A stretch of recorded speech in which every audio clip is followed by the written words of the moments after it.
होता है machine learning का, जो फोरकास्टिंग डिफाइन करके आपको देता है। ठीक है, तो फोरकास्टिंग के लिए एक रिग्रेशन की लाइन बनती है, एक बेस्ट फिटेड लाइन आपके ग्राफ के ऊपर बनती है।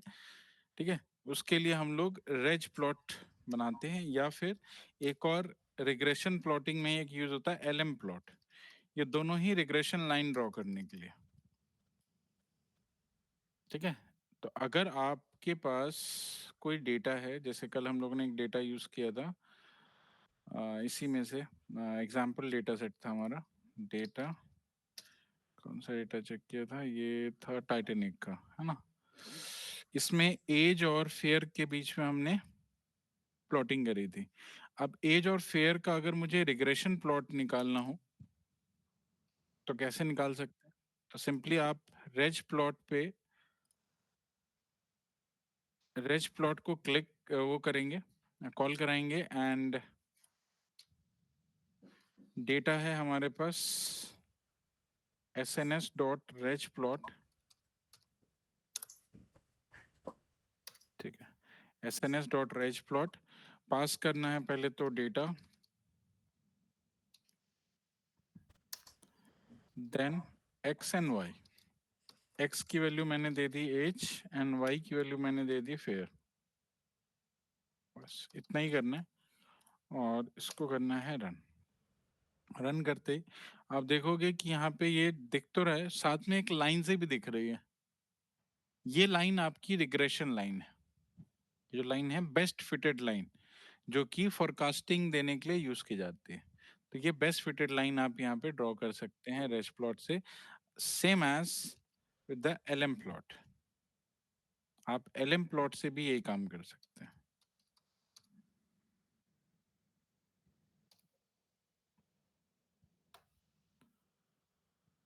ठीक है, दोनों में सेम आउटपुट आया। बट एलएम प्लॉट में एक चीज और हो सकती है कि आप अगर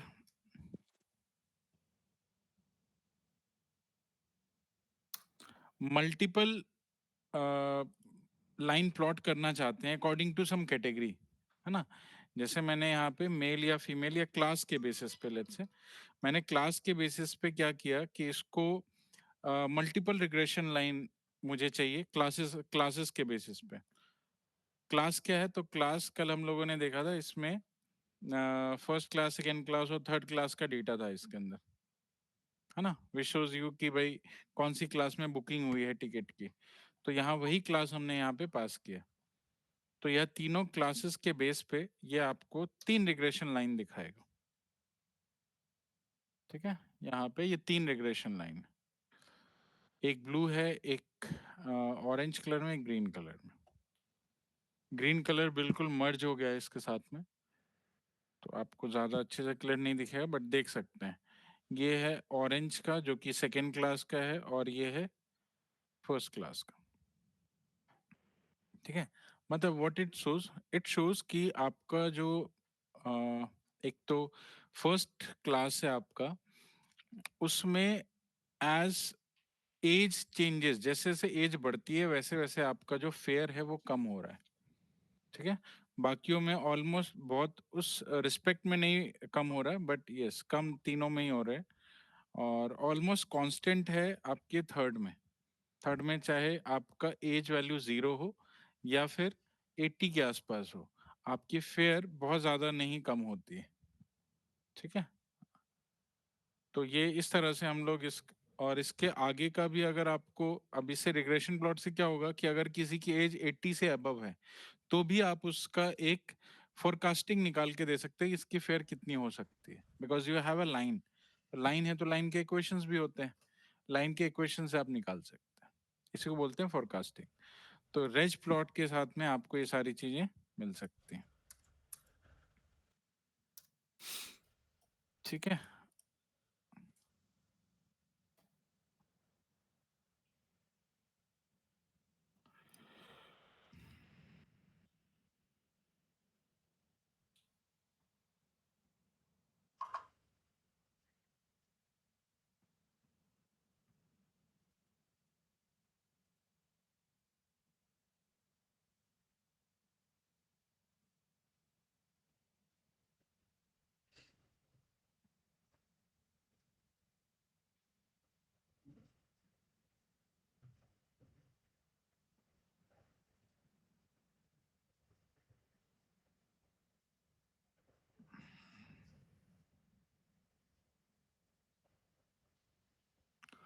डन,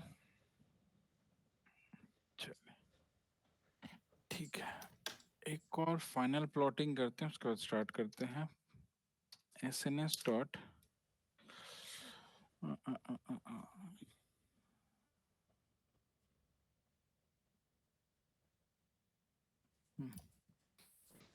हीट मैप। ठीक है, हीट मैप क्या होता है दिखा देता हूँ। हीट मैप क्या होता है उसके बाद बनाएंगे हीट मैप। हीट मैप इस तरह की एक मैट्रिक्स वैल्यू होती है ना, जो पिवट टेबल जैसा दिखता है ऑलमोस्ट, लेकिन इसमें कलर होते हैं। इसमें कलर्स होते हैं, colours on the basis of कि क्या रेंज ऑफ वैल्यू है, राइट। उसके बेसिस पे आपको कुछ कलर कॉम्बिनेशन दिए जाते हैं, जिसके कलरिंग से बेसिकली आप कई सारी इंफॉर्मेशन निकाल सकते हैं। इंस्टेड ऑफ वैल्यू आप उसके कलर कॉम्बिनेशन से चीजों को फाइंड आउट कर सकते हैं। इसके लिए हीट मैप बनाए जाते हैं। ठीक है, तो हीट मैप कई अलग अलग जगह पे यूज होते हैं। ठीक है, यहाँ पे भी ये हीट मैप है, आपके मैप पे भी हीट मैप यूज होता है। आपने देखा होगा कई सारे हीट मैप जो है आपके मैप पे अप्लाई होते हैं। ठीक है, तो इस तरह के हीट मैप आप क्रिएट कर सकते हैं। हीट मैप क्रिएट करने के लिए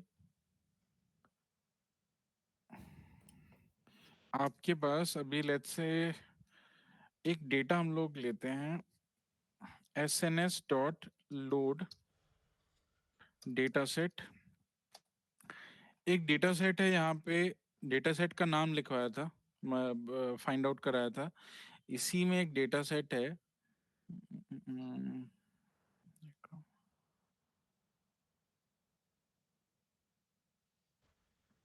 प्लैनेट्स फ्लाइट्स, हाँ, फ्लाइट्स का डेटा लेते हैं।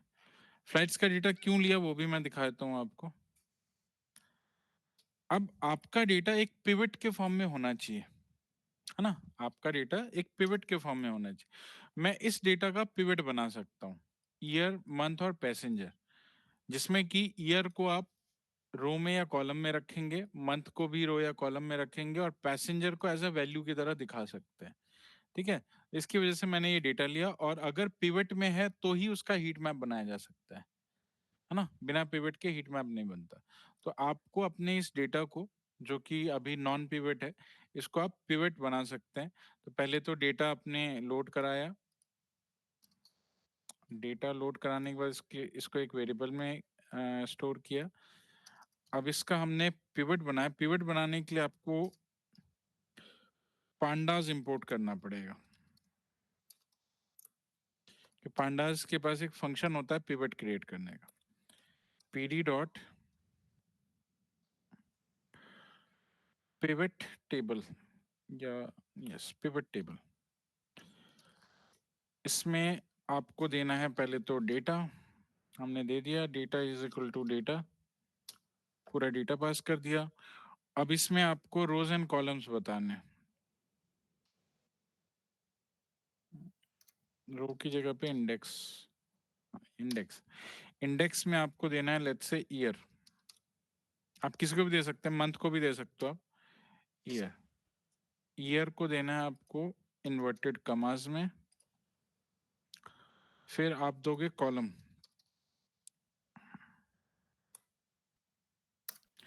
कॉलम्स में आप पास करेंगे मंथ, एंड देन तीसरी होगी आपकी वैल्यूज, वैल्यूज में आप पास करेंगे पैसेंजर्स। ठीक है, तो ये इन डेटा की हेल्प से आपको बनाना एक पिवट है। अभी पिवट टेबल का, आप पिवट टेबल को अगर प्रिंट कराओगे तो आपका पिवट टेबल कुछ ऐसा दिखेगा, जैसा एक्चुअली में पिवट होता है। ठीक है, ये आपके ईयर्स हैं, और ये आपके जैन फेब मार्च, जिससे आपकी डेटा की विजिबिलिटी थोड़ी सी ज्यादा अच्छी हो गई, है ना। अब आप उतने डेटा को देखने के लिए आपको बहुत ज्यादा नीचे तक नहीं जाना पड़ेगा, राइट, क्योंकि ये कितने साल का डेटा है, आई थिंक 12-13 साल का डेटा है। ठीक है, तो इतना डेटा आपको देखने की बजाय यहीं पे आपको पूरा का पूरा डेटा विजिबल हो गया, राइट। तो ये हो गया आपका पिवट टेबल। अब इस पिवट टेबल का आपने बनाना है हीट मैप, SNS डॉट पास करेंगे, बस पिवट टेबल एक बार पास करो, है ना। और इसमें फॉर्मेट, डेटा जो आप दिखा रहे हो ना उसका फॉर्मेट डिफाइन कर दो। फॉर्मेट में आप डाल दो %d। एक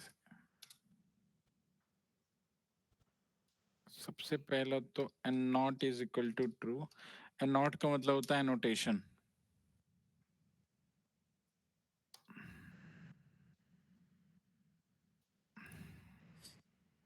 बस एक बार रन करके देखते हैं। ओके, डी का ये प्रॉब्लम है, 0.0f कर दो। Right, it shows a heat map. ठीक है, हीट मैप में ये देखो कलर्स आपके डिफाइन हो गए। उस कलर की स्केलिंग भी आपको यहाँ दे रखी है साइड में, राइट हैंड साइड पे स्केलिंग आपको दिख जाएगी। स्केलिंग से आप ये पता कर सकते हो कि which is the lowest, which colour has a lowest value, which colour has the highest value, है ना। और इस कलर के हिसाब से अगर हम देखें तो जो सबसे लाइटेस्ट कलर होगा उसकी वैल्यू सबसे ज्यादा है, and which is the darkest वहां पे सबसे हाईएस्ट वैल्यू। हाँ, सबसे, हाँ सॉरी, सबसे कम वैल्यू है। तो यहाँ पे सबसे लाइटेस्ट कलर ये है और इस लाइटेस्ट कलर की वैल्यू सबसे ज्यादा होगी, ठीक है। और सबसे डार्केस्ट कलर में सबसे वैल्यू कम होगी, विच इज 704। अच्छा, ये वाली है। हाँ, फिर भी कलर कॉम्बिनेशन आप चेंज कर सकते हैं, इसका पैलेट चेंज कर सकते हैं। तो पैलेट आप डालेंगे तो पैलेट चेंज हो जाएगा, है ना। इसमें पैलेट डालने का भी ऑप्शन है, कलर पैलेट। नहीं दिख तो नहीं रहा, पैलेट चेंज होता है, कलर टाइप सी बार। हाँ, कलर मैप है इस पे, है ना। इसमें सी मैप का ऑप्शन है। सी मैप के अंदर आप अपना जो भी पैलेट है वो आप डाल सकते हो। जैसे कल हम लोगों ने एक यूज किया था HLS। अगर मैं HLS डाल दूं तो माइट बी चेंज्ड। एरर दे रहा है, क्या है? HLS is not a colour map name. Okay,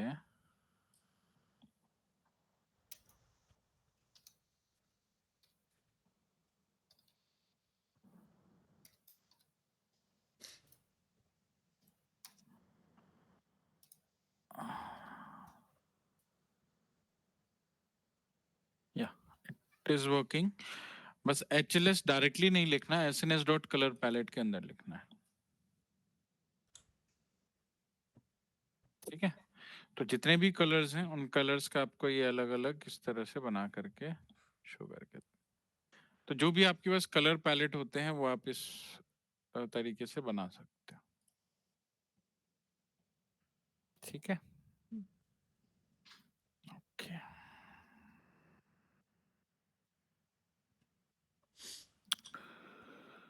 fine. तो इस तरह से हमने कई सारे ऐसे इसमें ग्राफ देखे, ऐसे प्लॉटिंग देखे जो आपको मैटप्लॉटलिब में तो नहीं बन सकते, ठीक है। तो इसने अच्छे से बना करके आपको दे दिया। और भी हैं बट ज्यादातर यूज यही सारे होते हैं, है ना। 5-6 जो हैं वो सबसे ज्यादा यूज होने वाले हैं। बाकी इसमें बॉक्स प्लॉट, वाइलेन प्लॉट आप सब बना सकते हो, ठीक है। और ये मतलब हाई लेवल का है तो आपको डेटा लिखना कम पड़ता है, क्योंकि फंक्शंस इतने ज़्यादा एडवांस है कि आप इसमें कम डेटा लिख करके भी अपना काम चला सकते हो। Okay, fine. नेक्स्ट, ये टॉपिक आपका कंप्लीट हो गया, दोनों विजुअलाइजेशन मैटप्लॉटलिब और सीबॉन कंप्लीटेड है। नेक्स्ट आते हैं हम लोग अब एक नई फाइल पे। फाइल का नाम है, टॉपिक का नाम है प्रोबेबिलिटी, ठीक है। तो प्रोबेबिलिटी पढ़ने वाले हम लोग। फाइल, एक न्यू नोटबुक।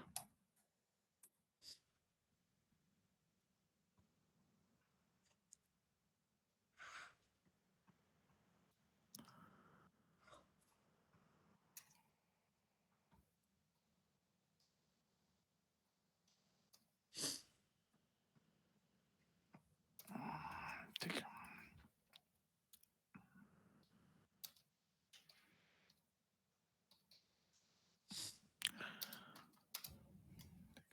क्या होती है प्रोबेबिलिटी? प्रोबेबिलिटी किसको बोलते हैं?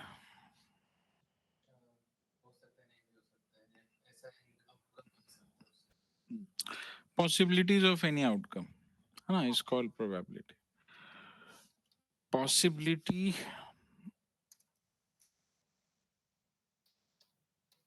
Of any favourable outcome,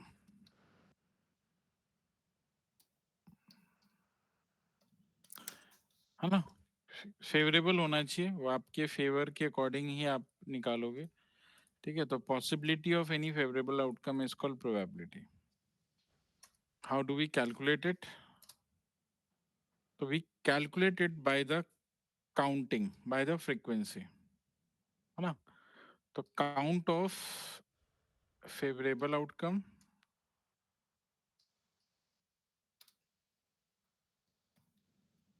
divided bye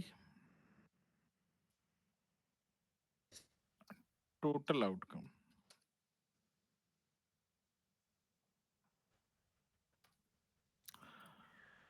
ये है आपकी प्रोबेबिलिटी निकालने का formula.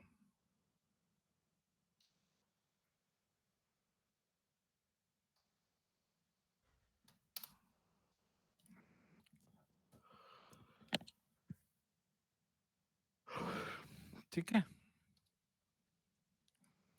Count of favourable outcome divided by total outcome. Now probability, एक होता है प्रोबेबिलिटी और एक होता है प्रोबेबिलिटी डिस्ट्रीब्यूशन। डिस्ट्रीब्यूशन क्या होता है?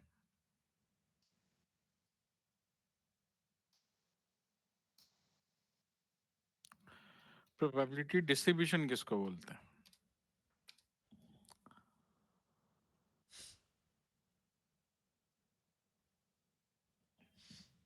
तो प्रोबेबिलिटी डिस्ट्रीब्यूशन होता है कि probabilities on each event, her event पे प्रोबेबिलिटी जनरेट करना एक डिस्ट्रीब्यूशन होता है। मतलब कि मान के चलो आपके पास कोई कॉइन है ना, is the best example. Coin है, कॉइन को करना है toss and we have to find out head की प्रोबेबिलिटी। तो हेड की प्रोबेबिलिटी कितनी होगी? मतलब 0.5।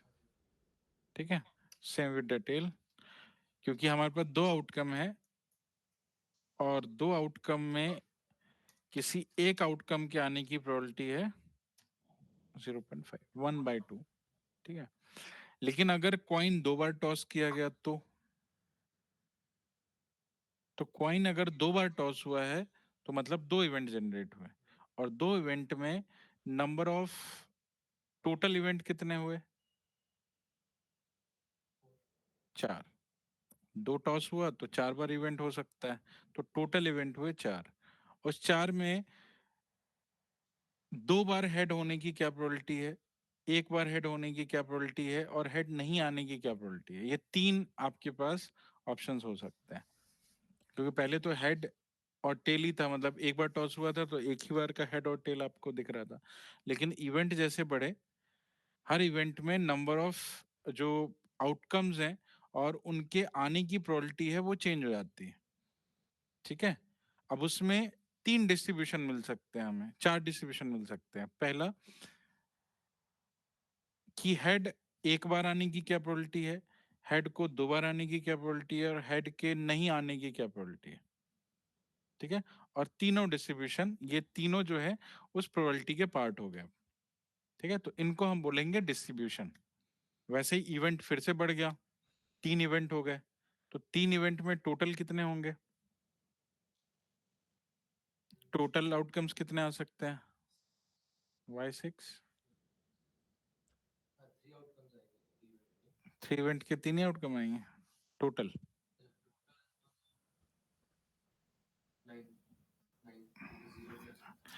चलिए अभी एक इवेंट है तो एक इवेंट पे आप क्या है, 2 आउटकम, ठीक है। 2 इवेंट है तो 4 आउटकम, 4 है ना। 4 कैसे है? तो दोनों में हेड आ सकता है, दोनों में टेल आ सकता है, एक में हेड आ सकता है, दूसरे में टेल आ सकता है, एक में टेल एक में हेड आ सकता है। ये 4 आउटकम है, 4 आउटकम आपको मिल सकते हैं, ठीक है। 4 आउटकम आने की पॉसिबिलिटी है। अब उसमें ये चेक करो कि आप के हेड नहीं आने की क्या प्रोबेबिलिटी है, इसमें हेड नहीं आने की क्या प्रोबेबिलिटी है अगर 2 इवेंट है तो।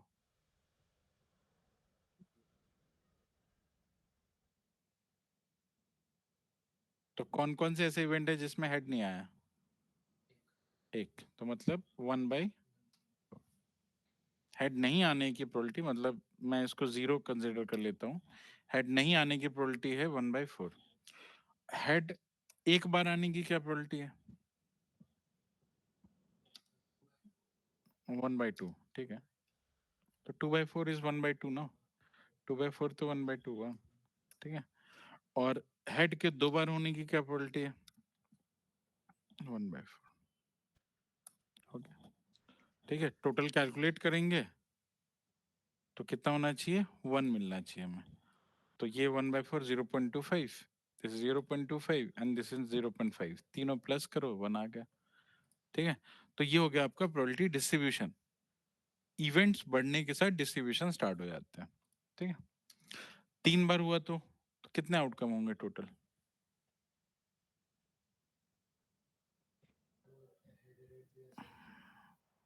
ऐसे फॉर्मूला है, फॉर्मूला क्या है मतलब जैसे आपका एक इवेंट पे 2 आउटकम आ रहा था, 2 इवेंट पे 4 आउटकम आ रहा था, तो 3 इवेंट पे 2 to the power 3, 2 to the power 3 कितना होता है? 8 2 to the power, कहाँ हो? 2 to the power 3 मतलब 2 के पावर में बढ़ता है। आप 2 के पावर में 1 डाल दो, मतलब 1 इवेंट है तो 1 डाल दो तो बन गया 2। 2 का 2 इवेंट है तो 2 की पावर में 2 डाल दो तो टोटल वैल्यू हो गए 4, है ना। ठीक है, तो 2 की पावर में आप जनरेट करते हो कि कितने इवेंट्स आप परफॉर्म करा रहे हो, ठीक है। तो अगर 3 इवेंट है तो 3 इवेंट के हिसाब से आपके 8 आउटकम आ सकते हैं। और अब 8 आउटकम के बेसिस पे आपको यहाँ पे वैल्यूज मिलेंगे, राइट। तो इस तरह से प्रोबेबिलिटी डिस्ट्रीब्यूशन जो होता है वो इवेंट के बेसिस पे डिपेंड करता है कि कितने इवेंट्स हैं।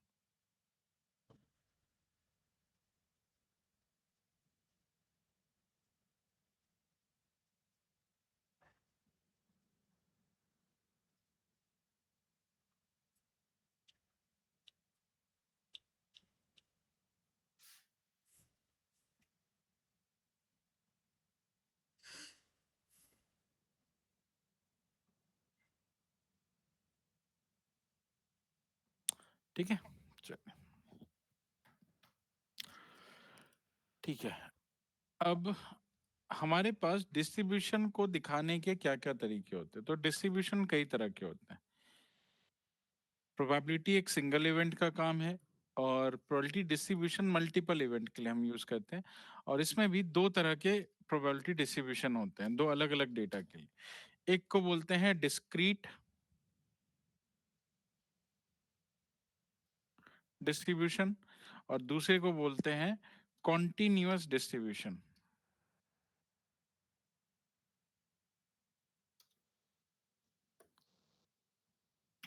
डिस्क्रीट डिस्ट्रीब्यूशन और कॉन्टिन्यूअस डिस्ट्रीब्यूशन। डिस्क्रीट का मतलब होता है कि वैसा प्रोबेबिलिटी डिस्ट्रीब्यूशन जिसमें कि आउटकम्स लिमिटेड होते हैं, ठीक है। आउटकम्स लिमिटेड होते हैं तो आप उसको बोलेंगे डिस्क्रीट। और कॉन्टिन्यूअस जो आउटकम किसी एक रेंज में डालता है ना। आप एक रेंज सेट करते हो कि यहाँ से यहाँ तक का आउटकम आ सकता है लेकिन कुछ भी आ सकता है, एनीथिंग, है ना। आपने जैसे बोला मेरे को 1 से 10 तक के बीच का आउटकम चाहिए, लेकिन उसके बीच में कोई भी वैल्यू आ सकती है, कोई भी मतलब कोई पॉइंट वैल्यू भी आ सकती है, कोई फिक्स वैल्यू नहीं है। ठीक है, तो कॉन्टिन्यूअस जो होता है वो एक रेंज के बेसिस पे काम करता है, और डिस्क्रीट जो होता है फिक्स वैल्यू के बेसिस पे काम करता है। When your outcome is limited तो आप डिस्क्रीट का यूज करते हैं। When your outcome is unlimited in between any range, we use continuous distribution. ठीक है, जैसे अभी आपका हेड और टेल वाला जो एग्जांपल था, ये क्या है, कॉन्टिन्यूअस है या फिर डिस्क्रीट है? डिस्क्रीट है obviously। और डाइस, डाइस रोलिंग, वो भी डिस्क्रीट है। फिर कॉन्टिन्यूअस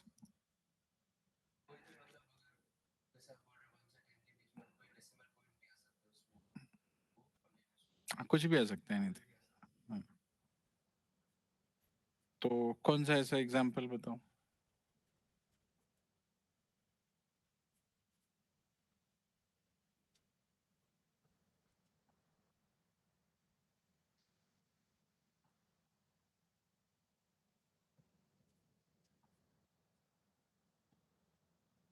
कॉन्टिन्यूअस प्रोबेबिलिटी कहाँ पे यूज कर सकते हैं?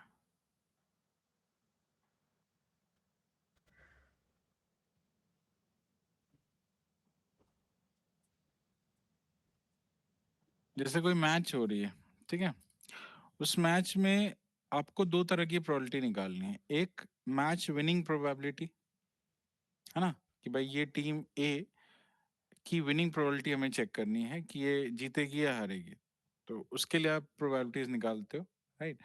दूसरा, कितना स्कोर किया, राइट। अब स्कोर एक रेंज में होता है भाई, आप ज्यादा से ज्यादा 700 800 बना सकते हो, राइट।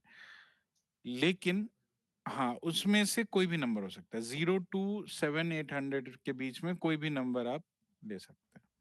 ठीक है, तो वो जो वैल्यू होती है उसको हम बोलते हैं डिस्क्रीट, उसको बोलते हैं कॉन्टिन्यूअस, राइट। ओके, अब डिस्क्रीट डिस्ट्रीब्यूशन फाइंड आउट करने के लिए आपको कुछ डिस्ट्रीब्यूशन की टेक्निक दी गई है, राइट। सबसे पहला होता है बाइनोमियल,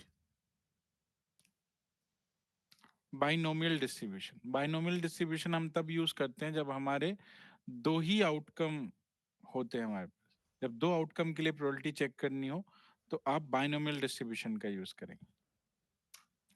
दूसरा है मल्टीनोमियल। मल्टीनोमियल डिस्ट्रीब्यूशन होता है जब हमारे पास मल्टीपल आउटकम्स होते हैं, फिक्स, है ना, फिक्स है लेकिन दो से ज्यादा आउटकम है, like dice rolling. Dice rolling में टोटल 6 आउटकम है ना। तो जब दो आउटकम यूज करना हो या दो आउटकम के बेसिस पे प्रोबेबिलिटी देखनी हो तो आप बाइनोमियल यूज करेंगे। Multinomial multiple outcome more than 2 के उस पे होता है। ठीक है, तीसरा होता है Poisson. Poisson distribution, Poisson distribution use होता है when we calculate a probability on a fix time, on a fix time, right. जैसे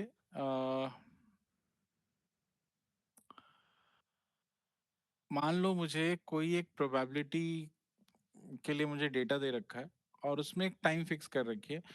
हाँ, मान लो किसी फैक्ट्री में प्रोडक्शन होता है, ठीक है, उस प्रोडक्शन में क्या है कि कई सारे जो है माल या कई सारे जो प्रोडक्ट्स होते हैं वो डिफेक्टेड निकलते हैं।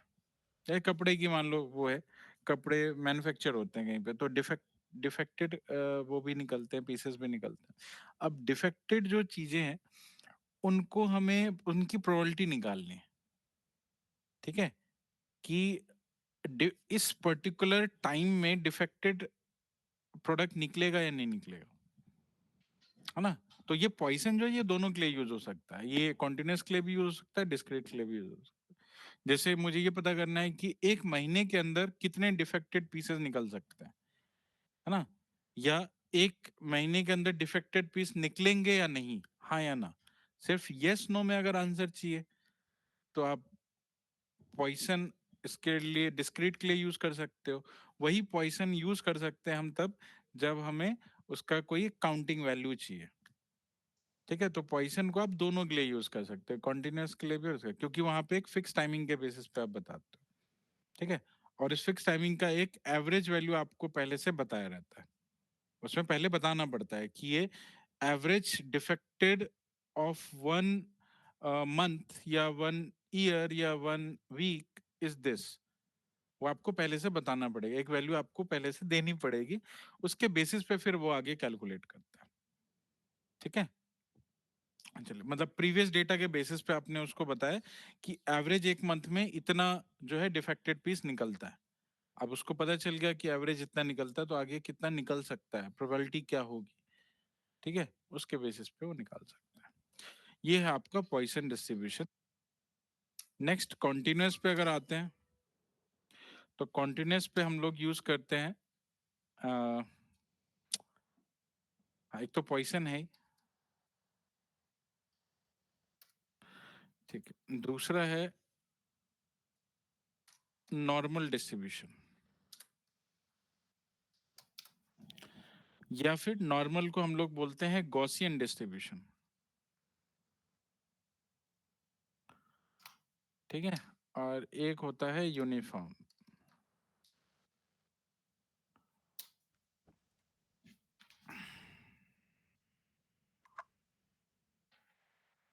ठीक है, तो ये तीन तरह की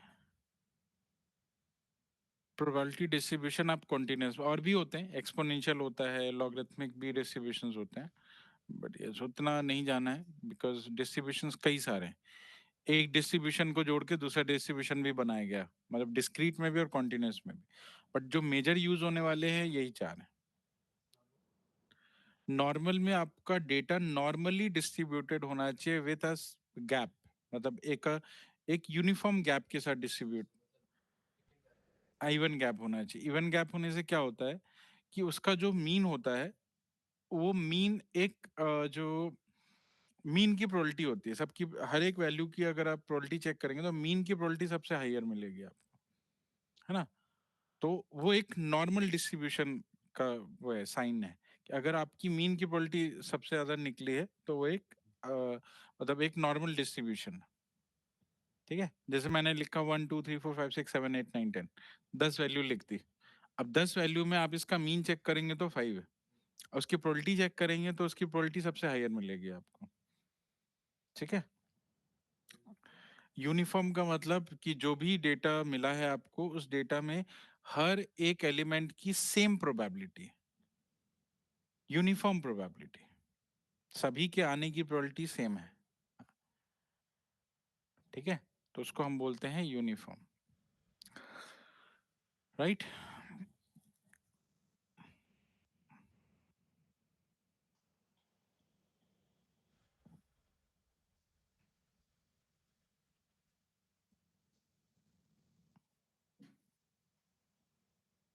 ठीक है,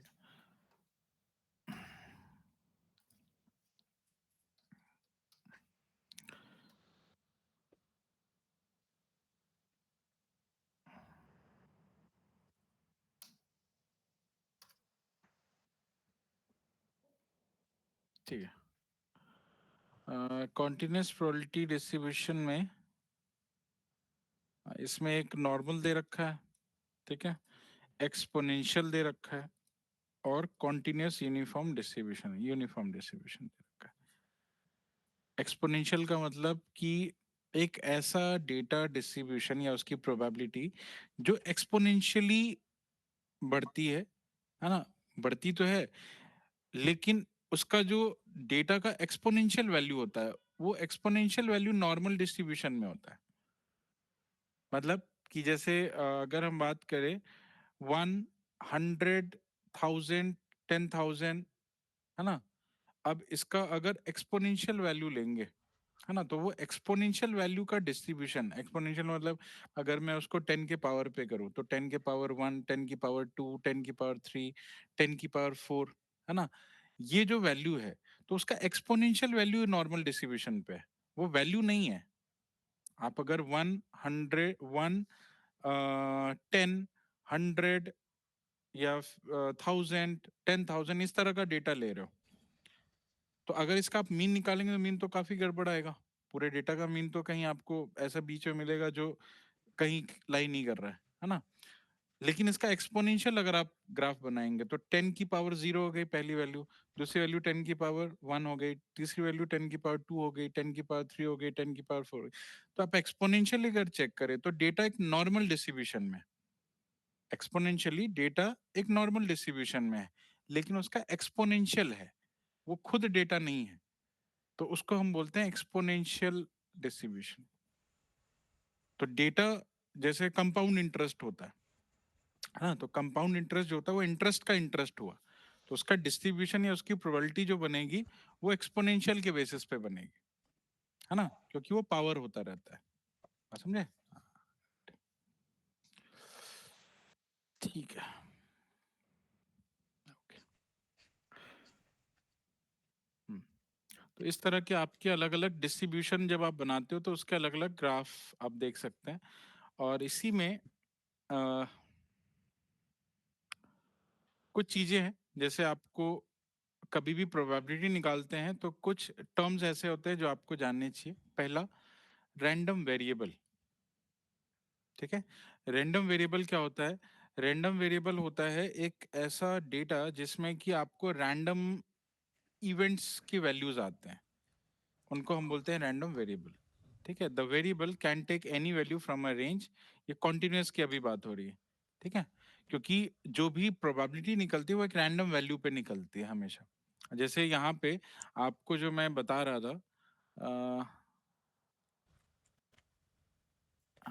ये जो आपको मैं वैल्यू दे रहा था, ये सारे वैल्यूज, अब ये सारे वैल्यूज क्या है? ये रैंडम है। रैंडम क्या है कि एच एच जरूरी नहीं कि पहले ही आएगा। जब भी आप टॉस करेंगे तो क्या रैंड एच एच जो है, दो इवेंट अगर हमने पास किए तो क्या दोनों हेड पहले ही आ जाएंगे? जरूरी नहीं है, वो कुछ भी आ सकता है रैंडमली, कोई भी इवेंट अगर हो सकता है। मतलब इन शॉर्ट, इनमें से कोई भी इवेंट जो है वो आपको मिल सकता है, ठीक है, और हो सकता है कोई इवेंट ना भी मिले। तो रैंडमली ये रैंडम चॉइसेस है, तो इन वैल्यूज को बोला जाता है रैंडम सैंपल। जो वैल्यू आपको मिलती है, इन वैल्यूज को बोलते हैं रैंडम सैंपल। और रैंडम सैंपल के लिए जो वेरिएबल्स हम लोग बनाते हैं उनको बोलते हैं रैंडम वेरिएबल, है ना, जहां वो डेटा इकट्ठा होता है, स्टोर होता है। ठीक, ठीक है। उसके बाद होता है प्रोबेबिलिटी डेंसिटी फंक्शन, एक होता है प्रोबेबिलिटी मास फंक्शन। दो होते हैं। प्रोबेबिलिटी डेंसिटी फंक्शन होते हैं कि किस फॉर्मूला के बेसिस पे प्रोबेबिलिटी निकालनी है। तो न्यूमेरिक के केस में फॉर्मूला डिफरेंट होता है, तो न्यूमेरिक के केस में काउंटिंग नहीं होती ना। जैसे आप अभी काउंटिंग करके इसका काउंट निकाल करके अभी आप ये बना रहे थे प्रोबेबिलिटी, ठीक है, काउंटिंग के बेसिस पे बनती है, लेकिन नंबर पे ये चीज अप्लाई नहीं हो सकती, क्योंकि नंबर पे काउंटिंग नहीं होती। कॉन्टिन्यूस डेटा पे काउंटिंग थोड़ी हो सकती है। तो कॉन्टिन्यूस डेटा पे क्या हो सकता है? मीन निकल सकता है, नंबर के डेटा पे मीन निकलता है। तो आपके प्रोबेबिलिटी जो कैलकुलेट होती है नॉर्मल कॉन्टिन्यूस वैल्यू के ऊपर या कॉन्टिन्यूस इसमें डिस्ट्रीब्यूशन में, वहां पे प्रोबेबिलिटी कैलकुलेट होती है मीन के बेसिस पे या स्टैंडर्ड डेविएशन के बेसिस पे, ठीक है। और जब हम प्रोबेबिलिटी निकालते हैं डिस्क्रीट पे तो हम यूज करते हैं काउंटिंग। तो दोनों केसेस में प्रोबेबिलिटी का फॉर्मूला अलग अलग है, राइट। तो उसी लिए आपके डिस्क्रीट में जो प्रोबेबिलिटी निकालने का तरीका है वो है PMF, probability mass function. Formula इसी के अंदर होता है, ठीक है, प्रोबेबिलिटी मास फंक्शन। और कॉन्टिन्यूअस के लिए हम लोग यूज करते हैं प्रोबेबिलिटी डेंसिटी फंक्शन, पीडीएफ, ठीक है। तो हर एक अलग अलग कॉन्टिन्यूअस डिस्ट्रीब्यूशन का और डिस्क्रीट डिस्ट्रीब्यूशन के अलग अलग फॉर्मूला होते हैं कैलकुलेट करने के, ठीक है। तो कॉन्टिन्यूअस का अगर हम लोग को कभी प्रोबेबिलिटी डिस्ट्रीब्यूशन कैलकुलेट करना हो तो पीडीएफ फंक्शन का यूज करें। तो नॉर्मल का अलग पीडीएफ होगा, यूनिफॉर्म का अलग पीडीएफ होगा, है ना, पॉइसन का अलग पीडीएफ होगा, एक्सपोनेंशियल का अलग पीडीएफ पीडीएफ फंक्शन होगा, और डिस्क्रीट के लिए सबके लिए अलग अलग पीएमएफ हम लोग कैलकुलेट करें, ठीक है। चलिए, तो डिपेंड करता है कि डिस्क्रीट और कॉन्टिन्यूस में कैसा आपका डेटा है, उसके अकॉर्डिंग आप फंक्शंस को चूज करेंगे। प्रोबेबिलिटी ऑफ इंटरवल्स, आप मतलब जो भी प्रोबेबिलिटीज आपकी बनती है उसको आप ग्राफिकल फॉर्मेट में दिखा सकते हैं, डिस्ट्रीब्यूशन को ग्राफिकल फॉर्मेट में आप दिखा सकते हो, जैसे यहाँ पे दिख रहा है। ना, ये ग्राफ है प्रोबेबिलिटी का। इस तरह के और भी ग्राफ्स, इस तरह के ग्राफ आपको दिख जाएंगे, ये आपको इस तरह का ग्राफ दिखेगा, है ना। ये यूनिफॉर्म डिस्ट्रीब्यूशन का ग्राफ है। यूनिफॉर्म डिस्ट्रीब्यूशन में क्योंकि सबका जो डिस्ट्रीब्यूशन का प्रोबेबिलिटी डिस्ट्रीब्यूशन होता है सेम होता है ना। एक्सपोनेंशियल का ये है, नॉर्मल का ऐसा ग्राफ है, तो सबके अलग अलग ग्राफ्स होते हैं। ठीक है, zero probability for a single value. ठीक है, इसमें कोई मतलब नहीं है। Total area 1, non negative density. चलो ठीक है, ठीक है, ये सब टर्म उतना यूजफुल नहीं है, वो पीडीएफ का ही पार्ट है ये सब। ठीक है, अब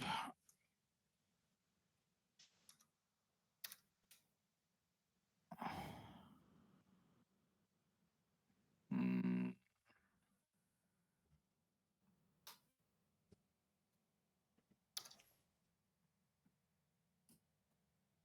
ठीक है, रैंडम वेरिएबल। ठीक है, वेरिएबल समझ आ गया, मास फंक्शन समझ आ गया, प्रोबेबिलिटी डेंसिटी फंक्शन समझ आ गया। एक होता है क्यूमुलेटिव डिस्ट्रीब्यूशन फंक्शन, सीडीएफ।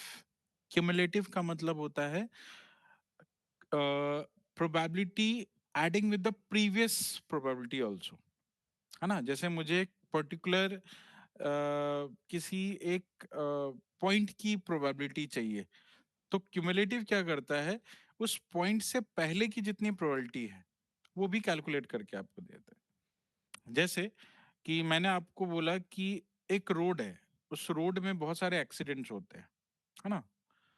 तो एक दिन में 10 एक्सीडेंट होने की क्या प्रोबेबिलिटी है, उस रोड पे हम चेक करेंगे एक दिन में 10 एक्सीडेंट होने की क्या प्रोबेबिलिटी है।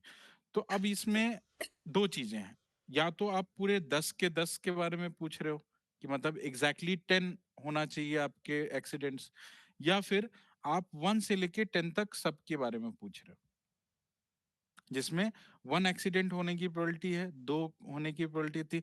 तो जब आपको सारे पीछे के सारे प्रोबेबिलिटीज एक साथ मेजर करने हो, तो आप यूज करेंगे सीडीएफ। और एग्जैक्टली उस 10 के बारे में ही प्रोबेबिलिटी चेक करनी हो, है ना, मुझे ये चेक करना है कि 10 एक्सीडेंट होने की क्या प्रोबेबिलिटी है, 10, एग्जैक्टली 10, तो आप यूज करेंगे पीएमएफ, प्रोबेबिलिटी मास फंक्शन, क्योंकि हम 10 के बारे में एक्चुअली कैलकुलेट कर रहे हैं। ठीक है, या पीडीएफ, अगर नंबर है तो पीडीएफ, अगर वो डिस्क्रीट वैल्यू है तो बेसिकली आप यहाँ पे जो चेक कर रहे हो, वहां पे आप प्रीवियस से लेकर के अभी तक की पूरी प्रोबेबिलिटी चेक कर रहे हो, तो आप सीडीएफ यूज करोगे, नहीं तो पीएमएफ या पीडीएफ यूज करो। ये चीज चेक किया जाता है बेसिक। ठीक है, ओके। हाँ, डिस्ट्रीब्यूशन के अलग अलग टाइप थोड़ा बहुत हमने ऑलरेडी देख लिया है। चलिए, ओके, तो इसको हम लोग जो है कल स्टार्ट करते हैं, इसका प्रोग्रामिंग में कैसे इसको यूज करना है और कैसे कैलकुलेट करना है, इसकी क्या क्या फंक्शनैलिटीज। ठीक है, चलिए, हाँ, ठीक है, मिलते हैं कल। इतना आप लोग एक बार पढ़ लेना, अपने एंड से रिवाइज